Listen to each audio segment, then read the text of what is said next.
KKMD 738화 통합본 프랑스 군사 전문지 메타 디펜스 번역. 중국도 40년 걸린 항공 엔진을 10년 만에 개발하겠다. 한국 특유의 속도전에 추월당하는 유럽.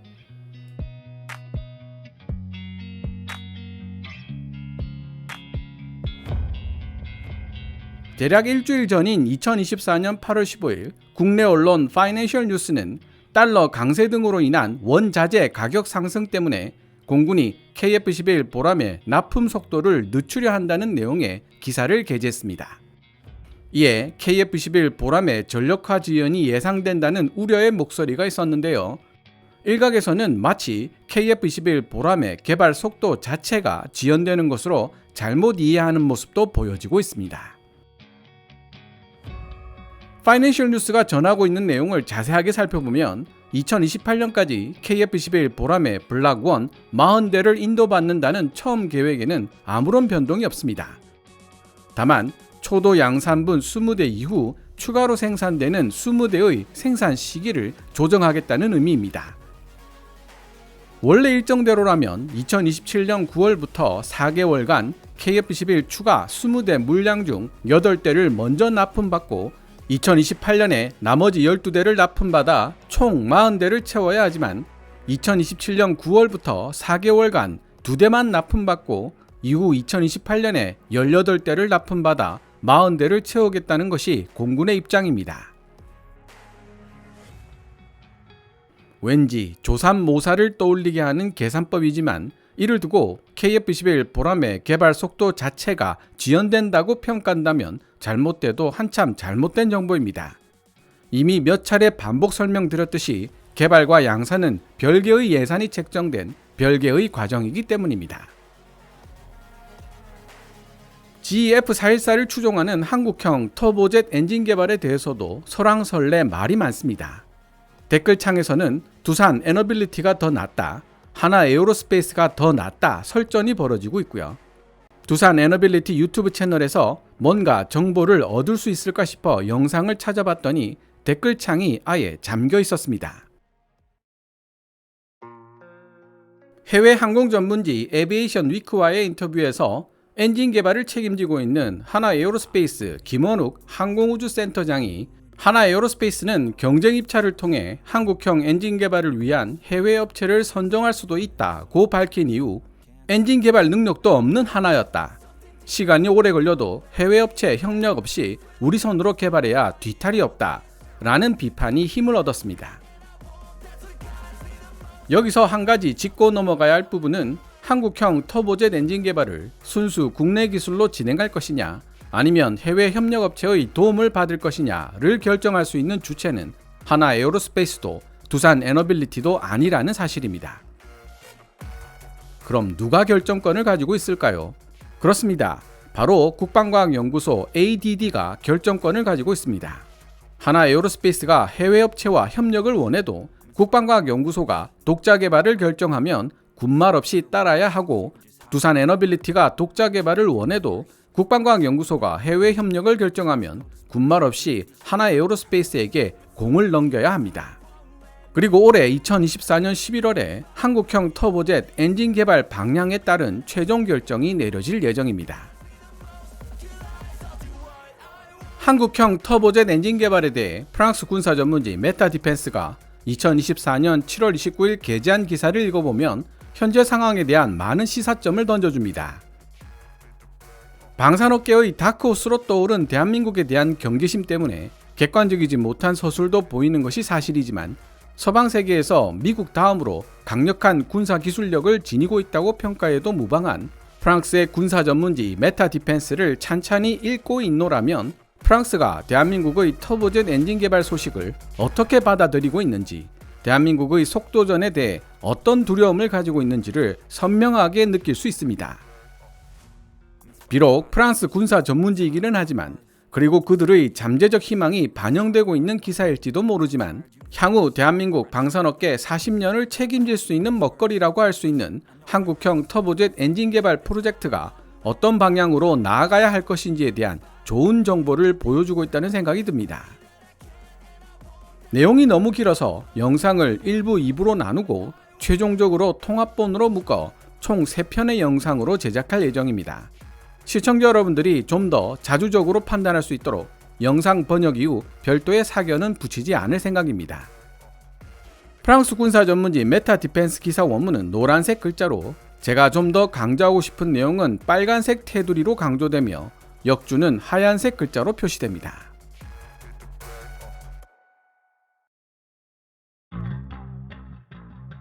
전투기에 효율적이고 안정적인 추진력을 제공하는 고성능 터보젯을 설계하는 일은 오늘날 세계에서 가장 습득하기 어려운 비밀스런 기술들 중 하나라고 할 수 있다.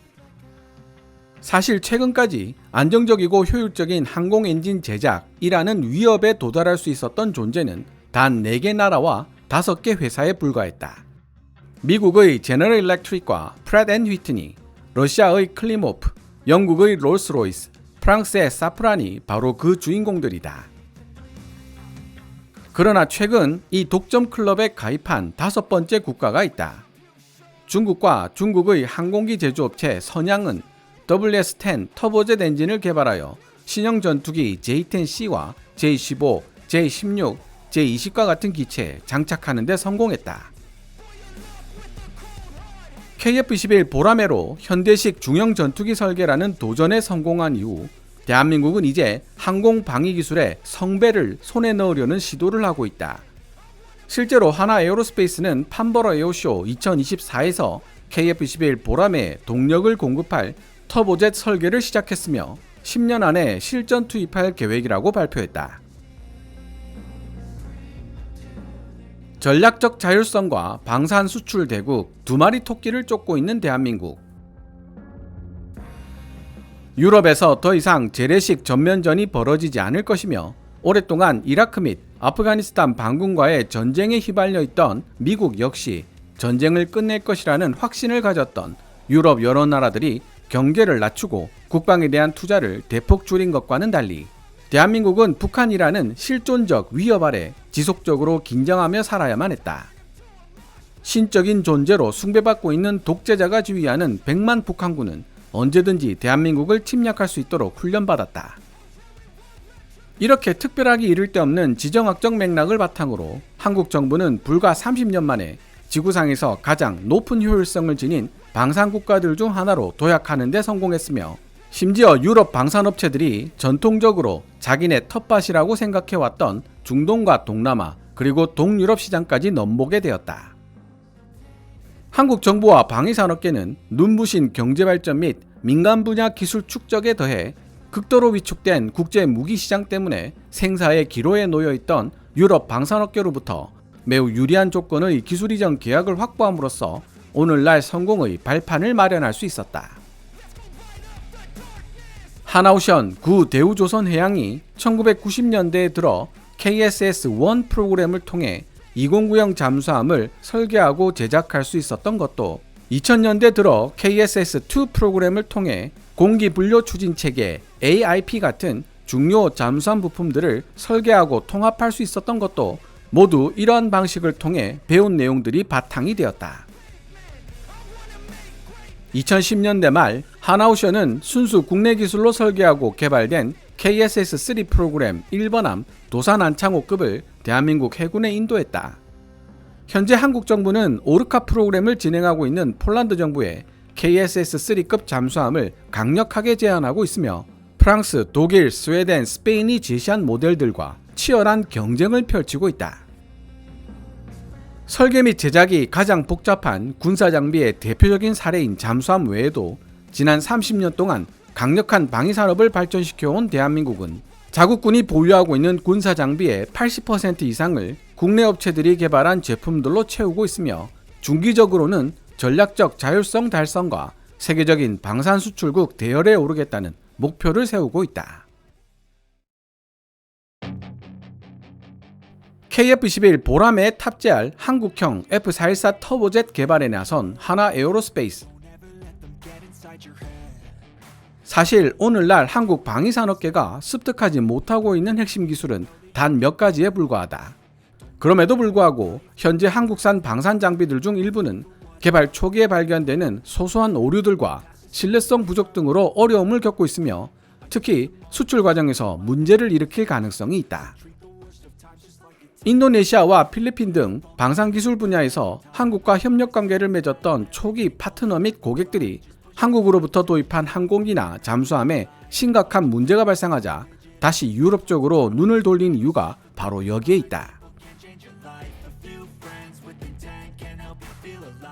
팔은 안으로 굽는 법이라고 하지만 메타 디펜스가 서술하고 있는 내용이 너무 편향되어 있어 반론을 제기하지 않을 수가 없는데요.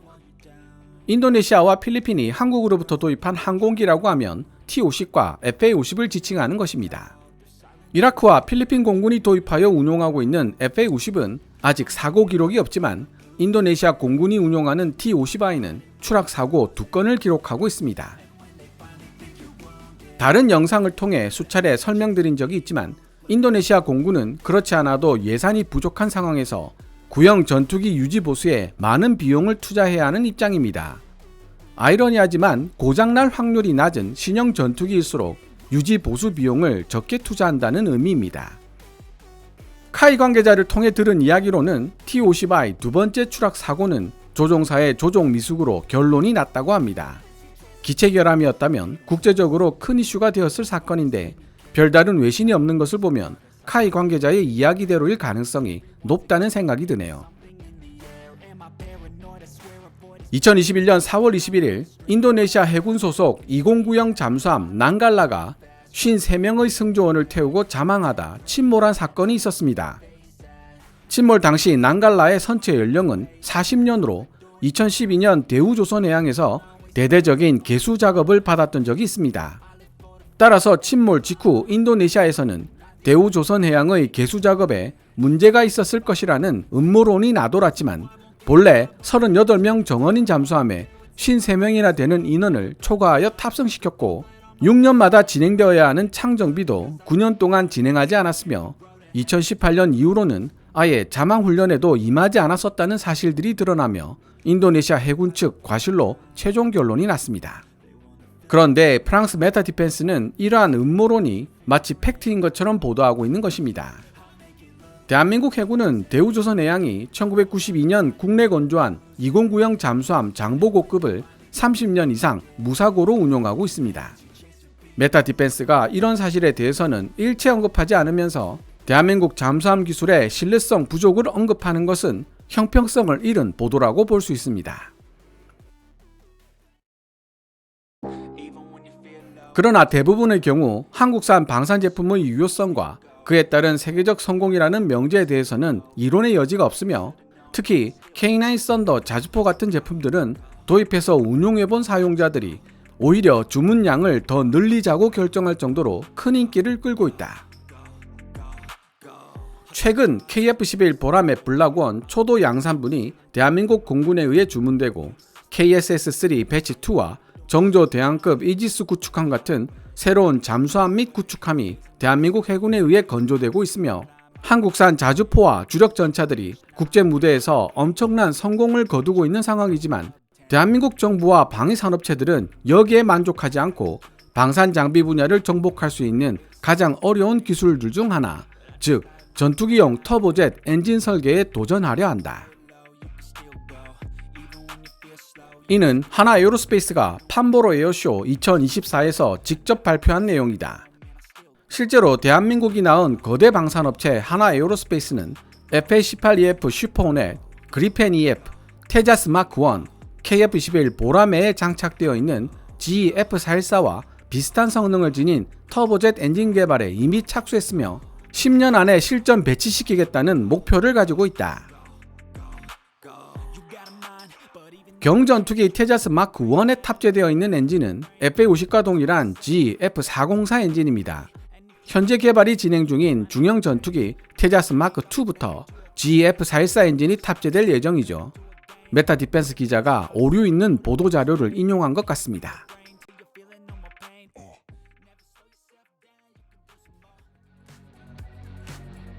대한민국이 추구하는 전략적 자율성의 필수 요소, 한국형 터보젯 엔진.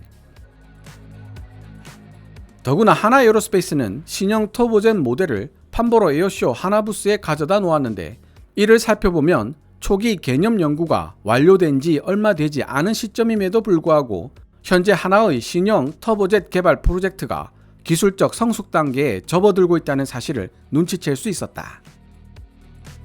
하나 에어로스페이스는 KF-11 보람에 탑재된 F414 엔진을 한국형 엔진으로 교체하겠다는 목표를 가지고 있지만 거의 90% 이상의 확률로 현재 FA50, T50의 동력을 공급하고 있는 F404 엔진도 새로운 한국형 엔진으로 교체될 것으로 예상된다.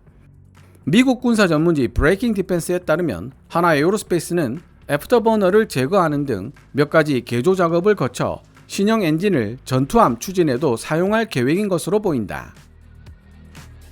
향후 한국형 신형 F414 엔진 개발 프로젝트가 성공적으로 완료된다면 미국 정부의 허가 여부에 따라 KF-11 보라매와 F-50 파이팅 이글의 수출 여부가 결정되는 모습은 더 이상 찾아보기 어렵게 될 것이다. 때때로 미국 정부는 수출 허가를 내주는데 인색한 모습을 보였는데 특히 한국이 수출하고자 하는 제품이 미국산 모델과 경쟁할 우려가 있는 경우 미국 정부의 까탈스러움은 그 정도가 더욱 심해지곤 했다. 또한 자체 엔진을 보유하게 된다면 대한민국 항공우주 산업계는 전투기 생산과 관련된 거의 대부분의 가치 사슬과 관련 기술에 대한 권리를 통제할 수 있어 다른 나라와 협상이 필요할 때 엄청난 유연성을 발휘할 수 있게 될 것이다. 최근 사례를 통해 판단해 봤을 때 한국 정부와 방산업체들은 가치 사슬과 핵심 기술을 자유롭게 통제하는 데서 오는 유연함을 이미 완벽하게 활용하고 있다. 무엇보다도 한국 정부는 전략적 자율성을 달성할 수 있는 새로운 구성 요소를 갖게 되고 필요하다면 미국의 군사적 보호는 물론 특히 재래식 무기 분야에서 미국 방산기업에 의존하는 정도를 크게 낮출 수 있게 될 것이다. 실제로 유럽인들과 마찬가지로 대한민국 당국도 미국과 중국이 대만을 중심으로 충돌할 경우 강력한 중국인민해방군을 봉쇄하기 위해 워싱턴이 유럽이나 한국에 주둔하고 있는 군사 자원 및 산업 자원을 차출하여 대만 지역에 집중시키는 시나리오가 발생할 가능성에 대해 우려하고 있다. 해당 시나리오가 현실화된다면 대한민국 군은 북한의 맹렬한 공격에 저항할 수 있는 능력을 갖춰야 할 필요가 있다. 동시에 우크라이나의 지속적 반격으로 엄청난 병력 손실에 직면하고 있는 블라디미르 푸틴과 마찬가지로 북한의 김정은도 자신의 군대가 가혹한 손실을 입게 된다면 후퇴하는 수밖에 없기 때문에 대한민국 군의 지속적인 반격 능력 또한 무엇보다 필수적이다. 거대한 기술적 도약을 눈앞에 둔 하나 에어로스페이스. 전투기를 효과적으로 추진시키고 적절한 동력을 전달할 수 있는 터보젯 엔진을 개발하는 일은 오늘날 방위산업 분야에서 가장 달성하기 어려운 위협들 중 하나라는 사실에는 의심의 여지가 없다. 더구나 지난 60년 동안 전투기 엔진 개발에 관련된 여러 지식들을 모두 마스터한 나라는 단지 4개 나라뿐이었다. 아직 완벽하게 확인된 내용은 아니지만 중국이 불과 몇 년 전 어렵사리 이 엘리트 클럽에 가입할 수 있었다고 친다면 엔진공학의 미묘한 부분을 이해하기 위해 거의 40년 넘는 시간을 투자한 셈이 된다. 중국은 전투기 엔진 개발을 위해 지적재산권은 아랑곳하지 않은 채 수많은 리버스 엔지니어링과 엔진 뜯어보기를 시도했으며 심지어 간첩 활동을 통해 관련 정보를 얻어내려 했지만 끝내 성공하지 못했다. 결국 중국의 전체적인 연구 수준이 엘리트 그룹 4개 국가 정도로 올라선 후에야 중국 엔지니어들은 마침내 충분히 신뢰할 수 있는 터보젯 엔진 제품군을 탄생시켜 그들의 새로운 전투기에 장착할 수 있었다. 다른 많은 나라들, 예를 들면 인도나 브라질처럼 상당한 자원과 첨단 기술을 보유하고 있는 나라들도 전투기에 탑재할 수 있는 터보젯 엔진을 개발하기 위해 많은 돈과 에너지를 쏟았지만 별다른 성과는 얻지 못했다. 여기에는 그럴 만한 이유가 있다. 터보젯의 개념 자체는 비교적 간단하고 쉽게 접근할 수 있다는 특성을 지니고 있지만 엔진 그 자체는 높은 온도와 기계적 한계를 이겨낼 수 있는 물질로 만들어져야 하기 때문에 최첨단 금속공학을 포함한 여러 분야에서 가장 진보된 기술이 필요하다. 설계상 요구되는 성능을 완벽하게 구현한 KF-21 보라매 전투기와 공기 분료 추진 체계 AIP가 탑재된 KSS-3급 잠수함을 불과 몇 년 만에 독자적으로 개발해냄으로써 입증했듯이 대한민국 엔지니어들이 엄청난 기술을 가지고 있다는 사실에는 의심의 여지가 없다. 그러나 2030년까지 효율적이면서도 실전 배치 가능한 터보젯 엔진을 개발한다는 목표는 엄청나게 어려운 도전이며 막대한 자원을 쏟아부은 중국과 인도조차 수십 년 동안 달성하지 못한 목표다. 즉각적이면서도 중대한 대책이 없다면 15년에서 20년 후 유럽은 군사기술 분야에서 한국에게 뒤처지고 말 것이다. 대한민국 방산업체들로부터 연유한 방산기술 및 장비들이 북한의 위협을 억제하거나 특정 동맹국에 군사 장비를 공급하는 데 중요한 역할을 하고 있다고는 하지만 그럼에도 불구하고 대한민국 방위산업의 성장은 유럽 방위산업의 명백하고도 즉각적인 위험 요소로 등장하고 있다. 대한민국 방위산업은 이미 지난 몇 년 사이 국제 방산시장에서 유럽 업체들을 제치며 우위를 차지하기 시작했다. 자주포 분야에서는 하나 K9 썬더가 독일 PGH-2000과 미국 M109를 상대로 승리를 거두었고, 경전투기 분야에서는 카이 T-50, FA-50이 유럽 모델들과 비교되며 좋은 성적을 거두었다.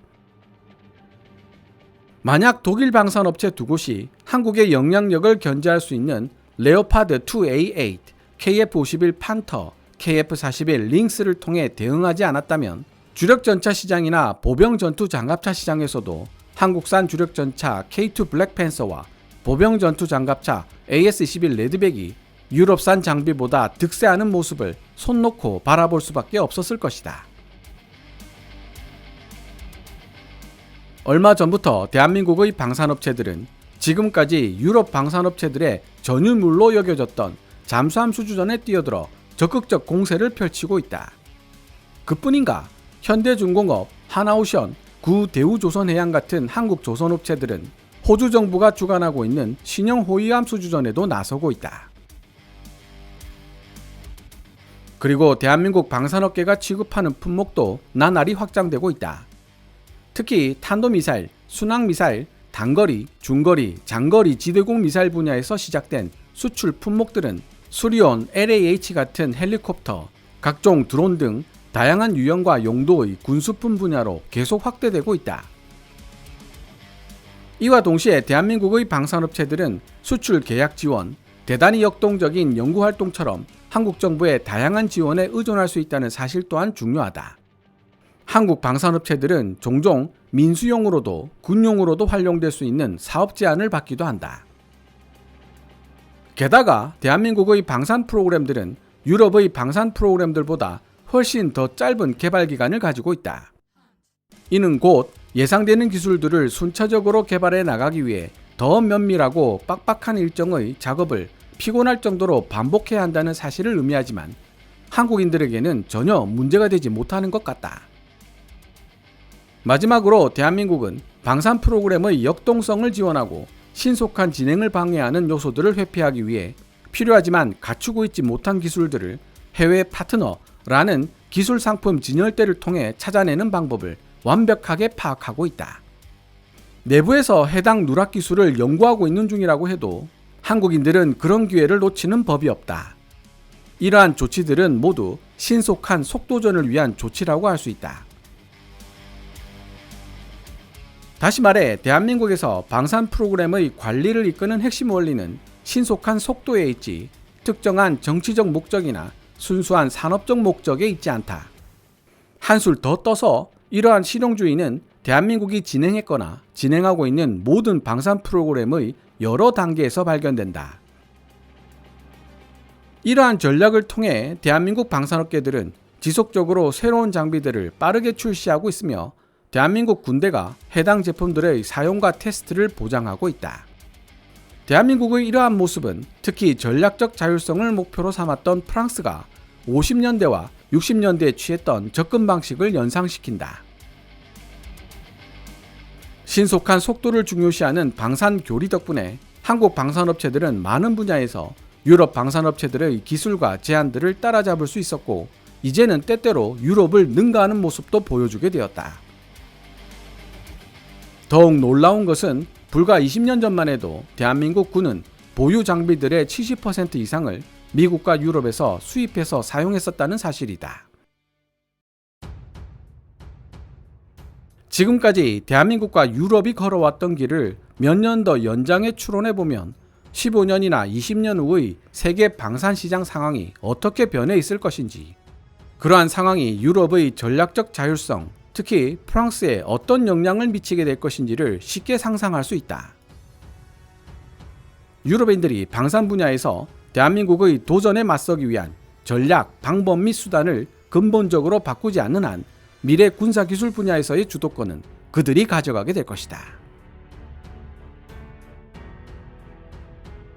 오늘 KKMD에서 준비한 내용은 여기까지입니다. 방송되었던 내용들은 KKMD 공식 블로그에서도 만나보실 수 있으니 구글이나 네이버 검색창에서 KKMD를 검색해 보시기 바랍니다. KKMD는 여러분들께서 챙겨봐 주시는 광고 수익으로 운영되고 있습니다만 영상 제작을 직접 지원하고 싶다면 농협 9481216701호로 후원해 주셔도 됩니다. 지금까지 시청해 주셔서 감사합니다. 케빈즈 밀리터리 채널 KKMD